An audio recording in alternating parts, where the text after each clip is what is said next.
आज की geopolitical situation को देखते हुए ये चीज तो साफ है कि आज के समय भारत और अमेरिका के बीच अंडरस्टैंडिंग भारत और रशिया के मुकाबले थोड़ी ज्यादा है और रशिया और भारत के बीच इंडो पैसिफिक और क्वाड को लेकर मतभेद लगातार बना हुआ है, जिसकी टाइमिंग काफी गलत है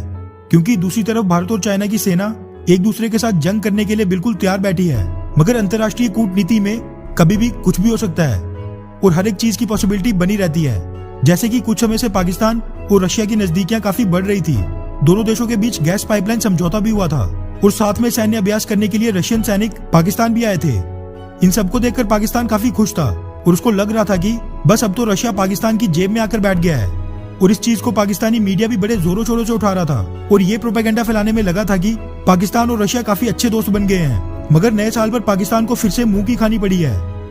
रशिया के प्रेसिडेंट व्लादिमीर पुतिन ने भारत के प्रधानमंत्री नरेंद्र मोदी जी को नए साल की शुभकामनाएं तो दी,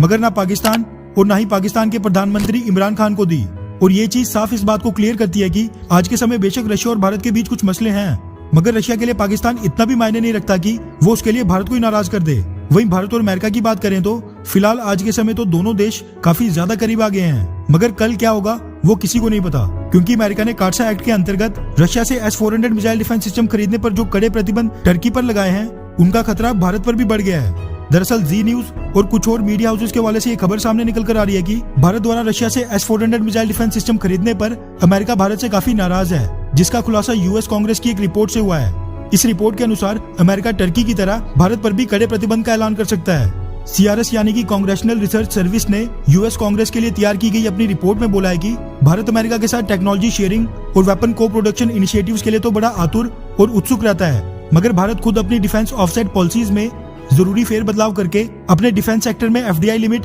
यानी कि फॉरेन डायरेक्ट इन्वेस्टमेंट लिमिट को नहीं हटा रहा। इसी के साथ इस रिपोर्ट में भारत की रशिया के साथ बाकी की हथियार डील्स पर भी कड़ी आपत्ति जताई गई है। कांग्रेशनल रिसर्च सर्विस यानी कि CRS एजेंसी एक इंडिपेंडेंट यानी कि स्वतंत्र जांच एजेंसी है जो कि यूएस कांग्रेस और उसके मेंबर्स के लिए रिपोर्ट तैयार करती है और फिर इन्हीं रिपोर्ट्स के आधार पर यूएस कांग्रेस अपने आखिरी फैसले करती है। इसीलिए कहा जा रहा है कि बेशक भारत ने S-400 मिसाइल डिफेंस सिस्टम की डील को लेकर अमेरिका को अपना स्टैंड क्लियर कर दिया है, मगर कार्सा एक्ट के अंतर्गत कड़े प्रतिबंध लगने का खतरा भारत पर आज भी मंडरा रहा है, जो कि रशिया से S-400 मिसाइल डिफेंस सिस्टम की डिलीवरी के समय सामने आ सकता है। और अगर ऐसा हुआ, मतलब कि अगर अमेरिका ने टर्की की तरह भारत पर भी प्रतिबंध लगा दिए, तो फिर भारत अमेरिका और रशिया दोनों देशों के बीच फंसकर रह जाएगा और जो भारत ने अमेरिका के करीब जाकर रशिया को भी नाराज कर दिया, वो भी सबका सब बर्बाद हो जाएगा। वैसे आपको क्या लगता है कि लॉन्ग टर्म में भारत के लिए कौन सा देश ज्यादा फायदेमंद रहेगा, भारत का नया दोस्त अमेरिका या फिर भारत का सबसे पुराना दोस्त रशिया? नीचे कमेंट करके अपनी राय जरूर बताएं।